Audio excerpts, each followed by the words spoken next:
Jack? So with all the craziness coming out of China right now, how do you think these protests and everything else that is happening in China, do you think that it's going to actually help with this trade negotiation?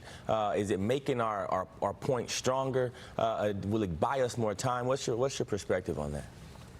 Well, first of all, I think that it's important really for these two issues to remain separate. That does not discount, however, the important things that are happening in Hong Kong.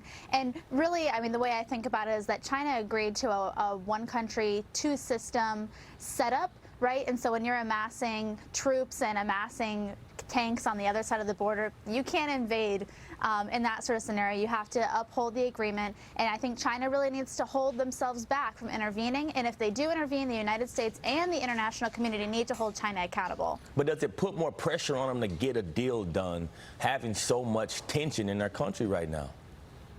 I don't necessarily think it puts more pressure on getting an agreement done between the U.S. and China, but what it does do is it puts additional negative pressure on the markets, right? So not only do you have uncertainty associated with the trade negotiations, but you have uncertainty because Hong Kong is such a bold and important economic hub in Asia. And then, Tori, we know President Trump said that he expects or is hoping to schedule a call soon, right, with President Xi Jinping.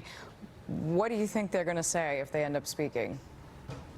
Well, I hope that they'll talk about how they need to get negotiations moving forward, and I also hope that the president will tell President Xi that it would be unacceptable for him to intervene in what is happening in Hong Kong, that if he does that the United States would act to hold China accountable. So really these should be two-pronged discussions, and if China holds itself back and doesn't intervene, then I think these trade negotiations should continue to go on as scheduled in September. Do you think he continues to lambast Jay Powell? Because, again, I'm pondering this after talking to John Hilsenrath yesterday after his interview with Janet Yellen. If President Trump had left Janet Yellen in the job as the Fed chief, she might be more dovish. She might have been more aggressive to cut interest rates in this environment and probably wouldn't have hiked at the end of last year. And she's very in touch with making sure the U.S. doesn't slow down too much. That's the irony in all this. He wanted his own Fed chief, and if he just left the lady in place, you know what? We might be in better shape in terms of monetary policy here.